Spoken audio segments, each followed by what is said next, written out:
Good morning, everyone. We're going to be in Sancerre momentarily. I can't wait. Pascal Jolivet is, I think, my all-time favorite producer in Sancerre, and we're going to get to chat with him for a full half hour. And Clement, his son, is going to be there too, which I'm very... Hey, Derek. Hi, Vince. Clement. Jeff, Hello, sir. good to see you. Good to see you. Beautiful weather out there, it looks like. Oh, it's amazing weather. Now it's springtime. I'm with my dad, and you will start to speak about everything about Jolivet, Pascal Jolivet's estate, etc. Perfect. Just to let us know, how long do you want this video is going to? We'll just talk like a half hour, 30 minutes. Half an hour, okay. So we can do 15 minutes in the vineyard, more or less, and then we take you into the estate, into the winery, and to explain you what we do. Awesome. The That story. sounds perfect. What we do in the vineyard, what we do in the winery, the story. Excellent. Would you start by flipping the camera and show us around, show us where you are in Sancerre? So I will show you directly my dad, and you will... okay. So... Hey, Pascal. My dad, Pascal, do you prefer him in... actually in the other way, or you can ask him a question and ask him back? This looks good like that with the background. This works really well. Okay, perfect. Okay, so you want to have Pascal introduce himself and tell us how he got where he is. It's a fascinating story. Okay, great. So, good morning good afternoon for you, but good morning to all of you. So, together with my son, we are located in Sancerre, where we start to build the first winery in 1990. And the background of the family was not in the wine producer, but winemaking. With my grandfather, my grand-grandfather was a chef de cave, as we say in French, like a cellar master in a chateau close to here on the other side of the river in Chateau de Tracy. So I started myself in 1987 and decided to build the first winery in 1990. Clement is going to show you the building that we built 30 years ago. Awesome. You can turn a little bit on the left. Clement, can you show? Yeah. So this is actually where my dad built first, and on the top there, this is Sancerre, the hill of Sancerre. We call it Le Piton. Absolutely. So in 1990, I started to make wine. Before 1990, I did make a négociant work, if I can say, buying wines from different producers. So 1990, I decided to make wine, but with a very strong idea that I should make the wine in a very natural way, using the new technology, like in Champagne at this time, 30 years ago. But no, the idea was to make wine. As I didn't have any vineyard in 1990, I did focus on the winemaking. And my idea was to transfer what was chemical at this time to something mechanical with a cold temperature control. And I decided not to use any sulfur before fermentation, which was, let's say, a bit revolutionary at this time. Okay. Even if now it's like a lot of people try to do that, but 30 years ago, no sulfur was something really from another planet, if you know what I mean. And not only we didn't use any sulfur, but we didn't use any enzyme to clarify the juice, and we decided to use only the indigenous yeast.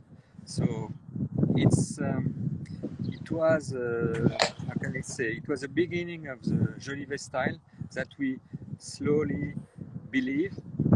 And I can tell you, 30 years ago, we managed 160 hectares of vineyard, 90 plus in Sancerre and Pouilly-Fumé, 60 in Touraine. A little bit now with my son, he will tell you he has a project, but a little bit secret for the moment. But we started on the other side of the river a new project of vineyard. So let's say that now we have the grapes, but we continue to do the same kind of natural winemaking. What can I say more? Well, can you tell people what is special about Sancerre and maybe explain kind of why Touraine and Sancerre and Pouilly-Fumé are different? Okay.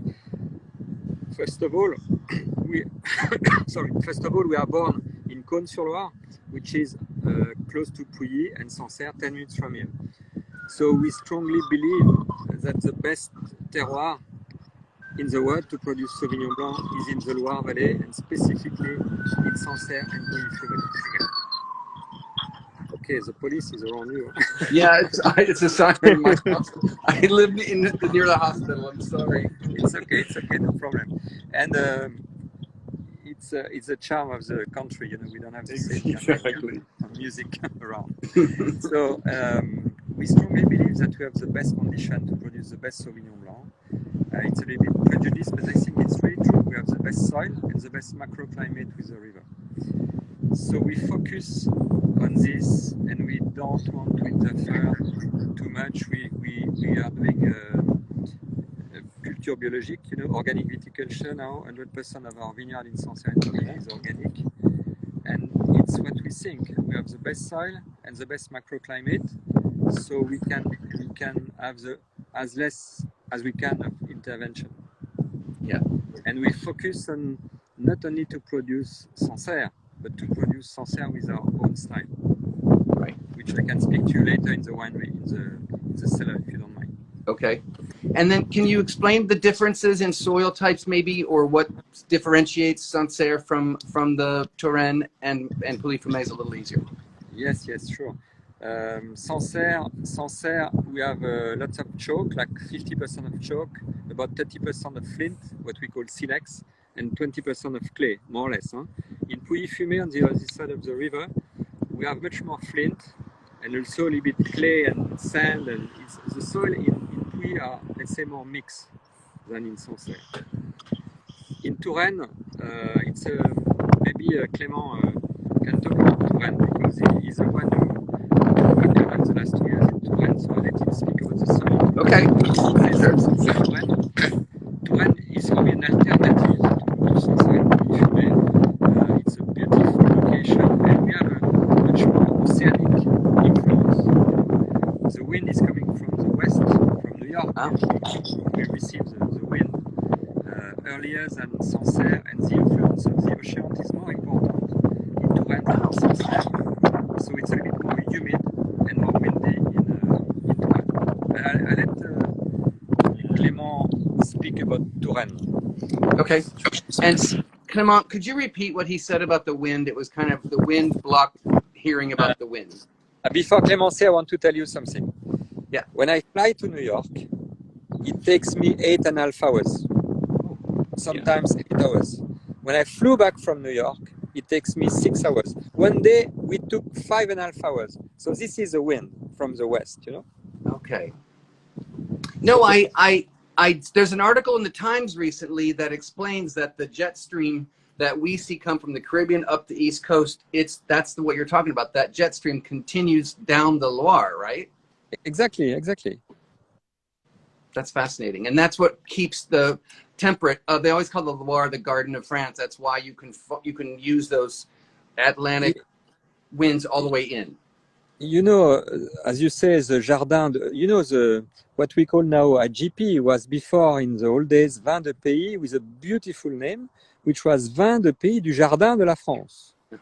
Which was, but you know, people, they like to change to make it more ugly, in my opinion. Vin de Pays du Jardin de la France means Vin de Pays of the Garden of the France, of the French garden. Don't you think it's more beautiful than IGP protection something? Yeah, exactly. But does that wind help modulate, like it prevents mildew and things, and maybe the pests are less, so it's easier to be organic because of that? This is a question. You know, it's always a risk when you do organic viticulture. But for me, and Clément will tell you, for me, viticulture, the plant, you know, is like human. Yeah. The plant need to be strong. Mm-hmm. Okay. We face something all over the world for the last 15 months, 16 months, 18 months, I don't know. If you are strong, you have more chance to face this kind of problem and sickness, disease. For the vineyard is the same, you know. You cannot transfer from 100% chemical to 100% organic like in doing that with your fingers. You know, it's a Mhm. process. You need to be step by step. And we believe that yes, there is a risk, but yes, in a few years, because we started organic viticulture slowly but surely 15 years ago, Mhm. we believe that our vineyard will be stronger and they will face all the potential disease better than if we continue to be systematic and having this chemical or non-organic approach. Awesome. Just All right. philosophy. So let's Awesome. Clément speak about Touraine. You can see him? Yes, Jeff, nice to see you. I just wanted to say something about Sancerre, the way we work, because it's organic, so it's less chemicals, of course, and more about the mechanical work in the vineyard. For example, we had the bad luck about frost, and fortunately, it was less bad than in other actually vineyards in France. Happy to hear that. But we had quite a lot of frost. The chances were enough for France. We have a microclimate. It always starts a bit later than in the other vineyards, like in Bordeaux, like in south of Burgundy. The chance about Sauvignon Blanc is about the length, about the maturation of grapes. We start a bit later, and we pick the grapes at a bit later as well. So it means the maturation of the grapes takes at least 6 months. When you see in New Zealand and even in South Africa, it takes 4 months and a half. So all the acidity is actually very low. It's here, but it's well integrated. The reason why is about the climate, about the Sancerre area. It's about the clay and the chalk, and I will show you the soil, because don't forget the sea was here a few years ago. So you can find all these calcareous soils and the clay. It's called terre blanche. So it's a blend of chalk and clay, and that is where the minerality is from Sancerre. So it doesn't mean the ocean is close. It means the ocean was here 250 and 150 million years ago. So it mineralized all the soils from here. It brings a lot of minerality in the wine for sure. If you see our vineyard, you can see there is grass. We just went with with a tractor to destroy the grass, because now the weather is very heat. You see the blue sky. So before we had the heat, and we kept the grass, because it's a very good competition between the grass and the vineyard. But since it's very it's very hot, we decided today to destroy the grass. But it's only mechanical work. There is no herbicide, there is no pesticide. And if we want to speak about the difference between Sancerre, Pouilly-Fumé, and the Loire Valley, the big difference is it's more about clay in Sancerre, it's more about sand in Pouilly-Fumé, and flint, of course. And in Touraine, it's about sand and flint. Gotcha. We have to be very reactive in Touraine. The reason why we always have 3 to 4 more degrees during the night and during the day, so the ripeness it's even better. It's even higher. We always start to pick the grapes 15 days in Touraine before Sancerre, and after we go to Pouilly-Fumé. That is the big difference. Fascinating. Okay. And then could you talk about you make some single vineyard wines, right? Yeah, absolutely. Oh, I'm so sorry. Okay, No, it's okay. So if you speak about Sancerre, it's more or less 3,000 hectares. Just to give you an idea, when we speak about Bordeaux, it's 120,000 hectares. But about the soil and the complexity of the soils in different villages, because Sancerre is the city behind us. But in the meantime, it's 14 different villages. Right. Where we've got the vineyards is actually where the monks came in the 8th century to plant vineyards. It's more about the limestone and different kind of limestone. It's called Kimmeridgian, like the same Kimmeridgian you can find in Chablis and Champagne where the sea came. But in order to the different orientation, the altitude, the way we work the soils, it gives the Sauvignon Blanc in a different way, and some Pinot Noir. my dad decided to do from the beginning was actually to split the different vineyards. Like Chêne Marchand is like a cru. It's 28 hectares in Sancerre, and I do believe there is only 15 owners of Chêne Marchand. So we show up this kind of cru. We show up Clos du Roi. We show up Le Roc, which is actually just behind us, if you want to see. And this is Sancerre is all about the complexity of the Sauvignon Blanc And Les Bouffons, and Les Bouffons, which is right here. top of the hill. But what I want to tell you, and we always agree with my dad, is we love Sancerre. Sometimes we hate Sauvignon Blanc because when it shows as a Sauvignon Blanc, we disagree with that. It has to show the kind of soil, and this is the perfect to me and to my dad. The perfect ripeness and the perfect soil to show up in the best way the Sauvignon Blanc. So, but then I want to ask, maybe Clément, you can answer this, or you can have your dad. He does have a magic touch, so much that he has helped find Constancia, he has helped the dry wine at Chateau Clément. What do you guys do different than your neighbors?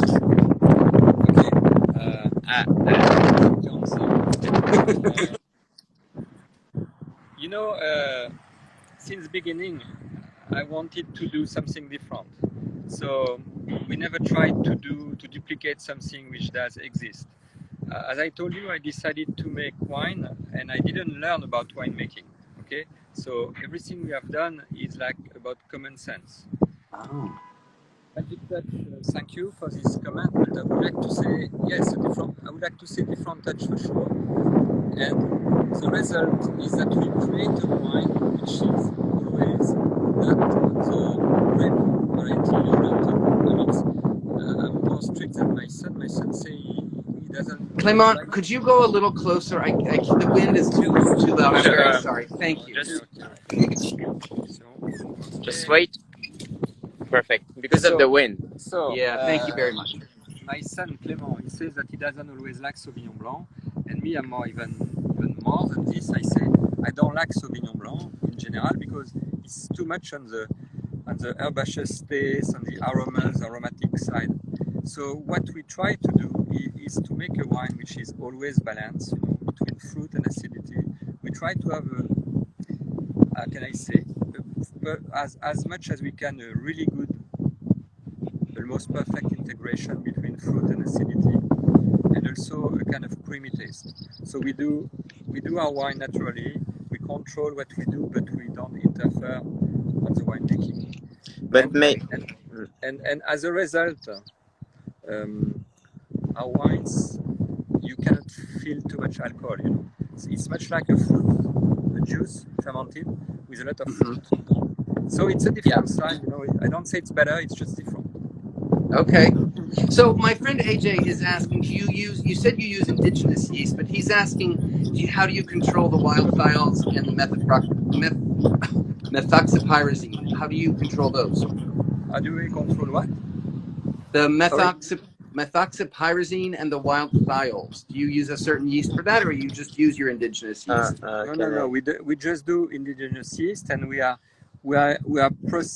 process to control. How can I say? To keep our own indigenous yeast. But of course, I started. I'm sorry, Jeff, but I started to tell my son that in the past, we did. How can I say? We did express a lot of what we do, and now we decided to keep a little bit more quiet. To keep our secret, if you don't mind. Good for you. Good for you. Indigenous yeast, yes. But you know what? We are going more far in this natural process, and yes, let's say that we are happy with our indigenous yeast because everything is a kind of a common sense again, with the organic viticulture and winemaking behind. But what we can say is every wild yeast is from this own vineyard because we do the vinification of every single vineyard separately. Okay. Do you guys want to walk through the winery now? Yeah. We go.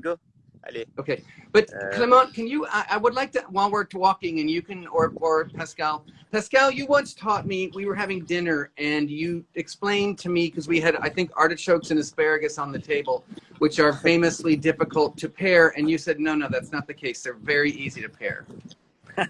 Tiens, je te donne le téléphone. With asparagus, I recommend the blanc fumé because we renamed the Pouilly Fumé Blanc Fumé, the original name. We're going to use the original.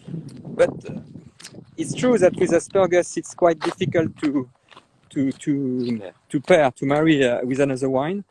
And Pouilly Fumé, now Blanc Fumé, is a perfect match in my opinion because you have the bitterness of the wine, which can match with the asparagus because asparagus is a very specific taste, as you know. Yeah. But we prefer, and I personally prefer much more the white one, the white asparagus. Okay. Oh yeah. Which is more difficult to find in the US, I know. Yeah, we get it though. Could you talk Sorry. about the Blanc Fumé? How are people receiving that? I think it's brilliant. Are people open to it? Was it difficult at first? How's it going? The idea started 20 years ago and more when I was traveling in US with my friend Jean-Jacques Vincent from Château Fuissé.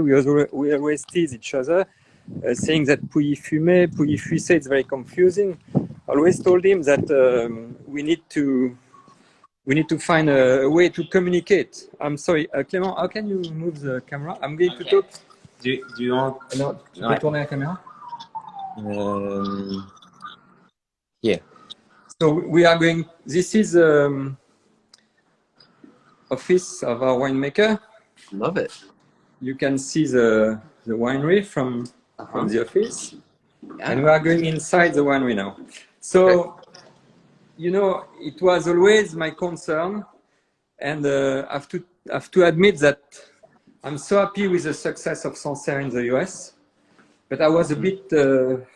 I don't want to say frustrated because I'm not frustrated, but I was thinking it's a pity that when we sell 10 bottles of Sancerre in the US, we can sell maybe 1 bottle of Pouilly Fumé. And I told this story a few times, but it's really a big confusion between the name. And I think Mr. Mondavi was extremely clever to name his wine Fumé Blanc in the 70s, more clear, more obvious for everybody. And the original name of Pouilly Fumé is Blanc Fumé.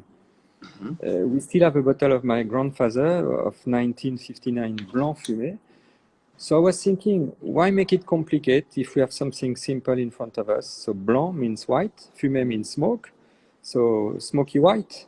And I'm sure for you who speak English in the American way, it's much easy to capture the name Blanc Fumé than Pouilly Fumé. And it's also the idea to be different. Yeah.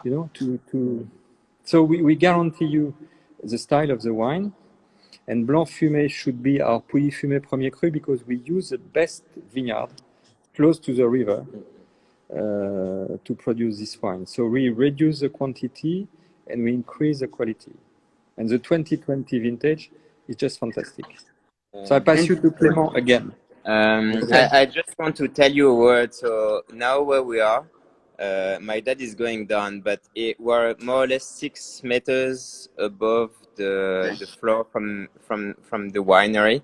So we receive the grapes. It's more or less 50% by machine, 50% by hand for all the single vineyards.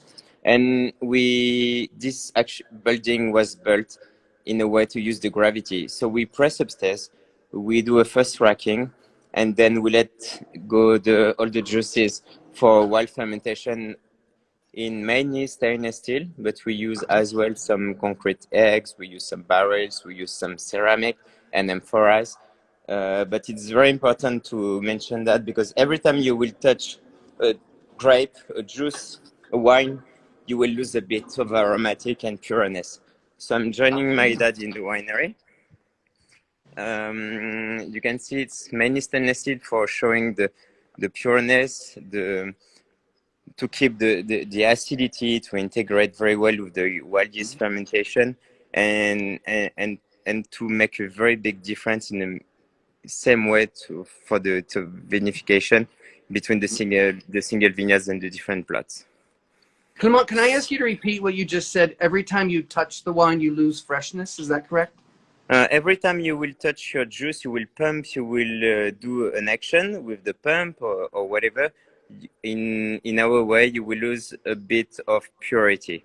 It means Okay. the gravity, you receive your grapes, you press your Gotcha. grapes, it's upstairs. You will do just a racking because, you know, after pressing, you have to separate the little skin parts, the pips if you have some. And it's going by gravity and naturally into the winery, this winery, which is the vinification the Thank you. vinification area. And Mhm. then we just use the cold and the wild yeast fermentation. And I'm sorry, but we can't say more. But it's the natural vinification we're very very proud to do.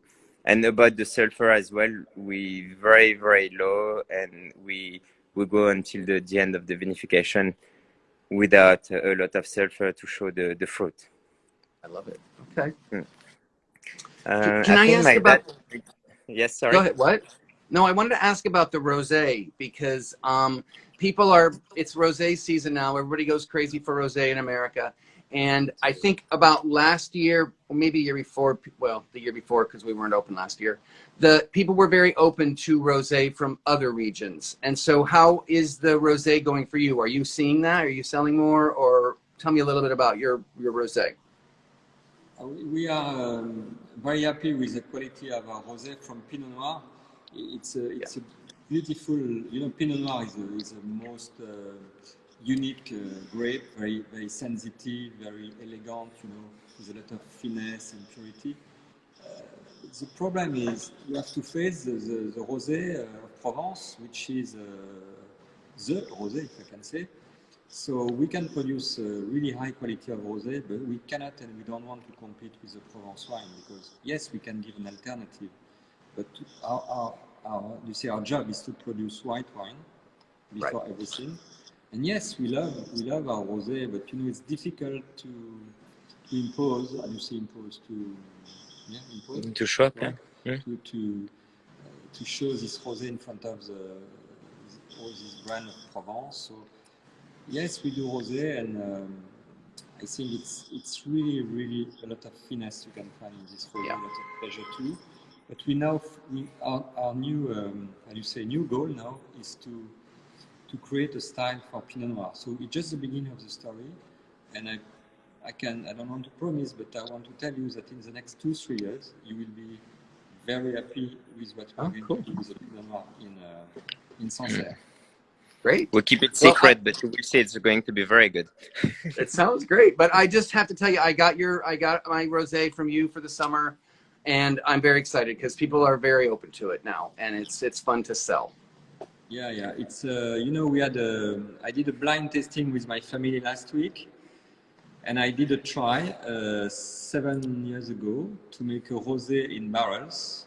So I didn't know too much about the name, so I just give the name Sauvage Rosé because it was wild and like organic grapes.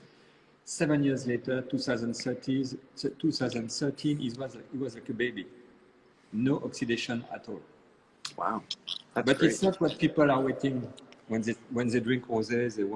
They think Right. about you know, they think about something different. They think about for the sure. sea, the pool. You know, I'm Yeah. going to show you something. Okay. Something. I don't know what to do with the camera of my son. I want to show you. Oh no, no! I will turn my camera. So I just show you what we are. You see? Can you see? Can you see what we do with the big barrels, which are in fact a big tank of wood? Yeah. We start to make wine, and I show you just the Pinot Noir that you will find in the US maybe in 2 or 3 years. You see? Oh, nice. Can you see the name? Oh yeah. I just see the top of it. There's the words on my screen covering it up. Very nice. So yeah, it's the. Voilà. Yeah, This is the future Pinot Noir, the top Pinot Noir that we are going to produce. So Wow. because we speak about the Sauvignon Blanc mainly in Sancerre, but there is the Pinot Noir, and because of the warming climate, we have a very good structure of Pinot Noir now. It's very ripe, and now it can permit to actually blend it and to make it in wood. So it's this new foudre, the wood barrel, and the taste is absolutely stunning. Beautiful. Can't wait. Would you like to do a virtual tasting of Blanc Fumé 2020? Sure. But the problem is you cannot taste with us, but at least you will taste soon, I'm sure. Yeah, for sure. Let's do it. Yeah. So we just Someone had walked into asked the barrels there in the middle of the room. Are those a specific wine or are they blended with something? Those barrels. There? To be honest, now.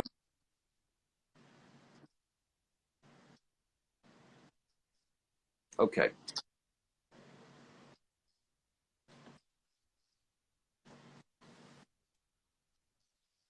Oh, okay. 2020, but mainly they were going into those foudre, those wood barrels, and Okay. then we did the selection. We prepared them, and to be honest, before it was totally empty before 12, and we just put them to the back.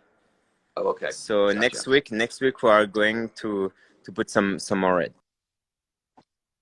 And Clement, don't ever be afraid to say, "I'm sorry, that's proprietary information." Awesome. Tell me, Jeff. I didn't get it. 2020. What did? Yeah. And That's the 2020. As you Okay. see, it's still a Fumé AOC. Huh? It's just that we... Okay.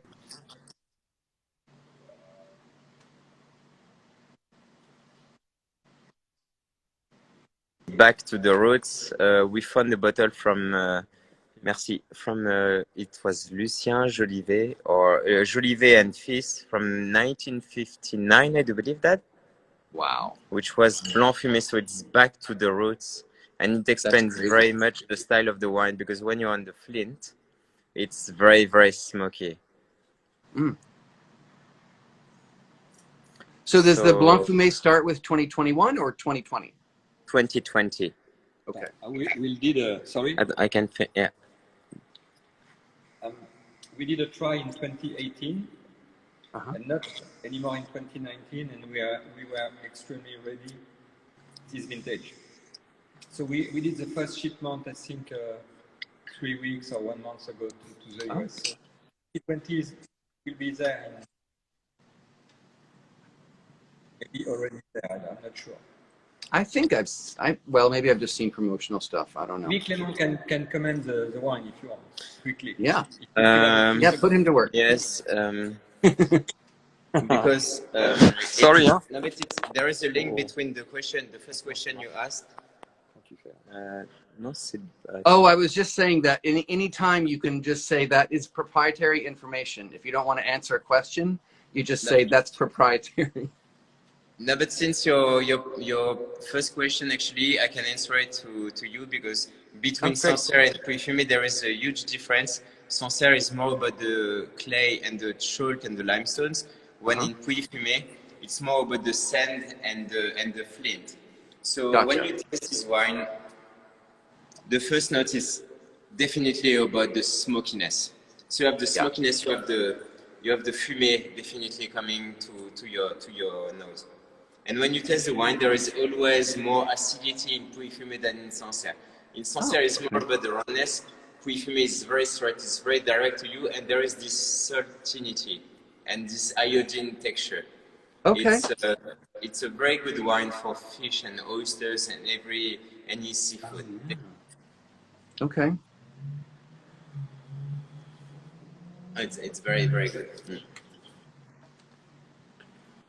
When you say the iodine, that actually ties that all together for me, because I have been in Puy-Fumé and you do the stones and you smell the flint, and that very much sticks with you.